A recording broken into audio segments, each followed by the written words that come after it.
relationship that I had with Jeff was he was my second dad, and that was so special to me that I wanted to be that for somebody else in this sport that I just love so much. And then when I went to college, I had Jack Daniels, another legend, very different perspective, but the learning from the exercise physiologist side, the training wise, you can learn a ton from those. So those three people are, huge. And I, like all of you guys said, you can learn something from every type of coach, good and bad. You can say, hey, that's not my style, but, I'm going to do this. And it doesn't work for everything. Things that my dad did wouldn't work for me.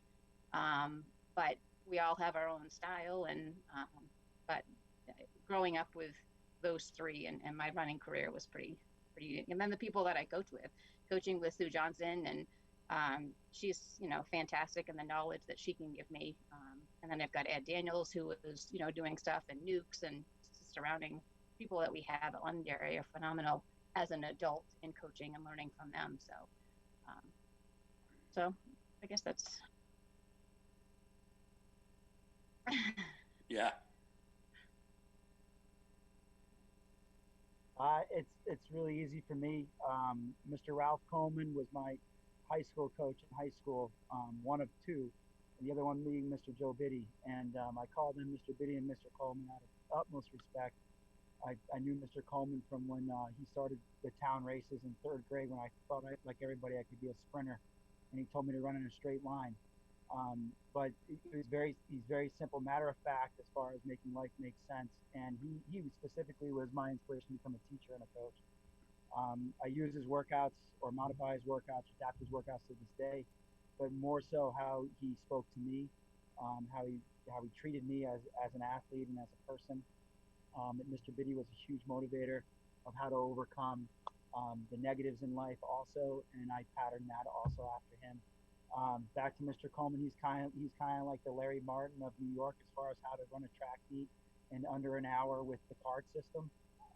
We had cards growing up all through that time, but those were the two that really got me started coaching and wanting me to give back and share that gift with others and being able to pass that along to athletes as well. And then obviously I echo everything everybody else has said. I love talking to coaches.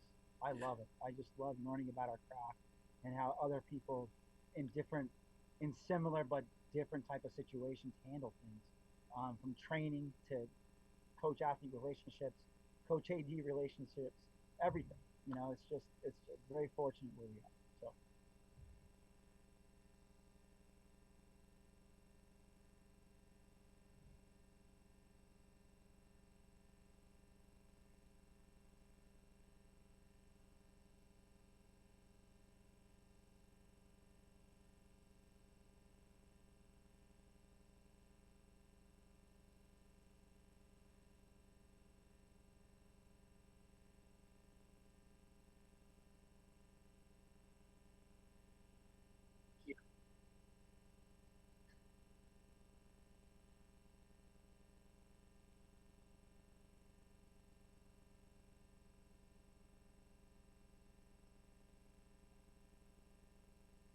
I actually have a really junior heavy group, and so I can kind of speak to this. A couple of them have already made their decisions and signed, but I try to have all my juniors kind of compile a list of schools they might be interested in. I encourage them to email the coaches directly, kind of coach them through how to write that letter. Some coaches will actually reach out directly to me and ask me what type, do you have any athletes that would fit a profile for this school? So I'll have a list that I could send to those coaches. But I think the number one is if you're a junior and you want to compete at the next level, send your progressions of your improvements. Reach out to the coaches, and they're going to know that you're passionate about it just by reaching out. Um, and making that contact. And maybe you don't get money, but maybe you have an opportunity to walk on and prove yourself. And there's nothing wrong with walking on. that's the answer that Nate just gave is exactly it. Filling out questionnaires, emailing coaches directly. If a student athlete is actually training and doing time trials, I'm encouraging them to video their time trials.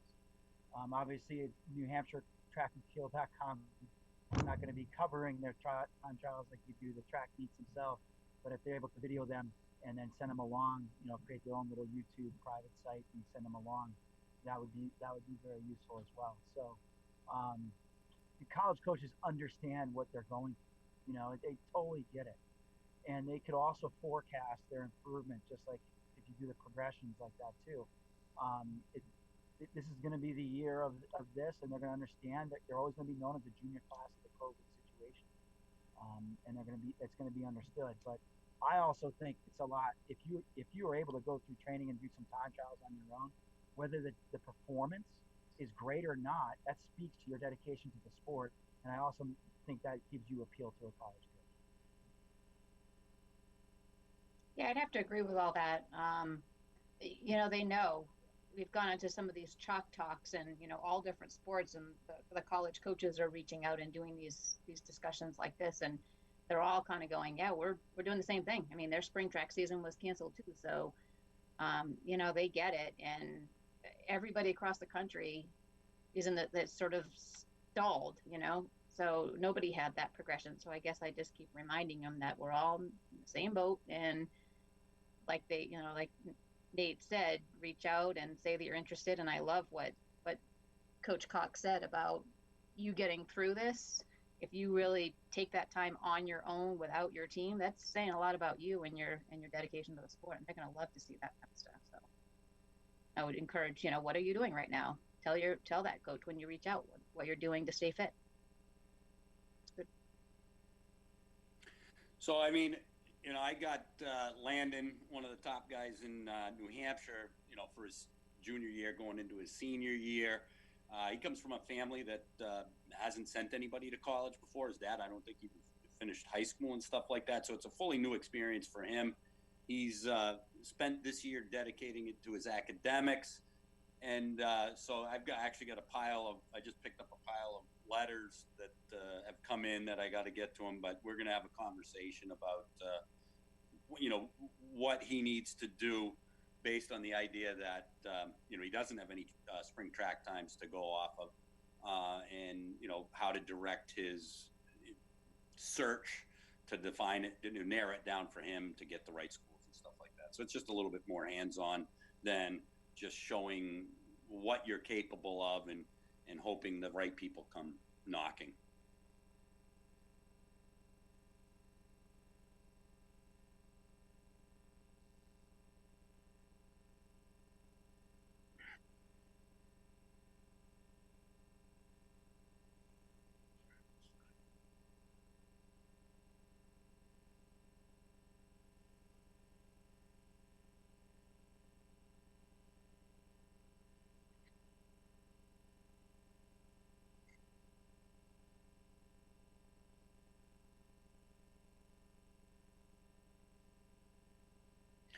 All right. I mean, I guess there's a lot of things that you could say here, but I think the thing that I'm going to go with, I know with my own teams included, certainly initially as we got into this, they kind of hold up and everybody was kind of peeking out of the foxhole trying to figure out what was going on. I guess my thing is I just remind them that there are opportunities here, that you can get out. I mean, no one ever said stop exercising. So there's a lot of stuff you can do, and look at the goal. Look at the silver linings that go with it. If you're a kid that loves to train, my goodness, in some ways the spring was a blessing to you, especially if you're a true distance kid, because you can train your brains out right now. So, but just don't lose focus on what you can do by getting caught up in what you can't do. I guess I'd say the same thing, to everybody out there that's of the seniors that lost something this spring. Just keep pushing forward and try to use this as an opportunity to, you've gotten stronger. This is a good practice for college, having all this extra time and doing this online stuff. You're going to have that part when you go to college. You're going to have more independence. You're going to have more time and using that time. So that has been a little bit of practice for that. For my own personal seniors from Londonderry, I won't say all their names because there's 11 of them, which we're a little senior heavy. There's quite a few out there, but I hope they know how much that we all missed having them this spring. We're really looking forward to the season. They're a fantastic group of leaders and a fantastic group of young ladies, and we really missed being with them this spring. But we know that they're going to take that into college and be amazing and be great leaders. And maybe it's track, maybe it's not track, but in whatever they do, they're going to be amazing. And like I said before, all the seniors that I met in these interviews across the state, just a fantastic group of kids, handling it as best as they can. Keep your head up, keep pushing forward, and whatever the summer brings, try to take some positive away from it, and know that you are getting stronger. You'll be stronger on the other side of all this, and you'll have a story to tell. At some point, you'll have a story that you can tell and be okay with. Yeah, just keep working hard. Set that goal. That goal might be pushed back till the fall or the winter or the spring, depending on what type of an athlete you are. But stay focused on that long-term goal and keep that in mind as you're training hard. You might be training for soccer right now, and that's okay, or basketball and then track. But whatever you're working towards, keep working towards it. Shout outs. I'll just give a shout out to the Exeter seniors that are graduating and moving on. It's been devastating not to be able to coach this spring. I know today I think I texted Tim in the morning. I was like, oh my God, it should have been a great meet day. It's just, you just, I don't think I'll get over it for a little while, but like Amy was saying, we all have a story about this, the 2020 season that wasn't, I guess.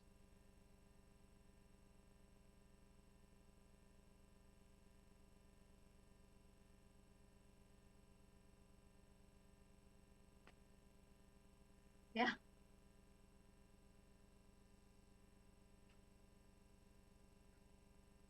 I can go now. Sorry. It snowed the day we were supposed to host, so I'm not. Yeah, there was a snow day in there that I didn't miss it. I didn't miss out on that. Yeah. I think the North invite would have been the best ever, though.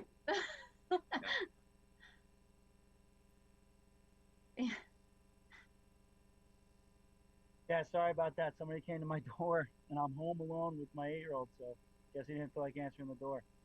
I'll start with the shout outs, and I'm going to be like everybody else as far as the kids are concerned. I'd like to thank my mom, give a shout out to my mother, as well as my mother-in-law and my family. And I actually say my family very seriously because, as we all know, we put a lot of time into this sport and into teaching. And without them having an understanding with that would be impossible to do. And then also a shout out to coaches of our staff, our school, obviously everybody involved with our track and field team. And I echo everything you guys said about the kids and the seniors. We've kind of talked about that a lot this whole interview, and they know how we feel about them. A shout out to the whole website and the staff, because honestly, we'll take this opportunity right now. Without having coaches and kids involved from across the whole state, we would not have the bellwether that we have right now with our website, and would be able to accomplish what we've been able to accomplish as a state, which is just phenomenal. There's other states that are patterning themselves after us, the small state of New Hampshire, which is really, really neat. And then I forgot the last one. I got distracted by the visitor at the door. I'm sorry. But honestly, it's just a thank you to everyone that supports our sport and supports the kids.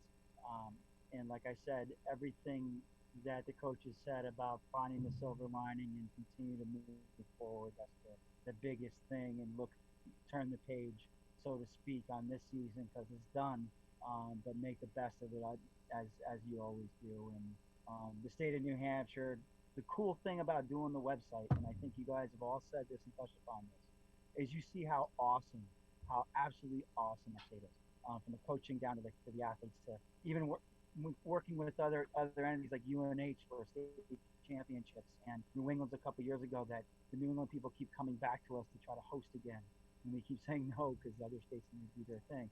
But it's just been awesome. The officials, everybody involved with our sport, and we hope to see them very, very soon, because this stinks.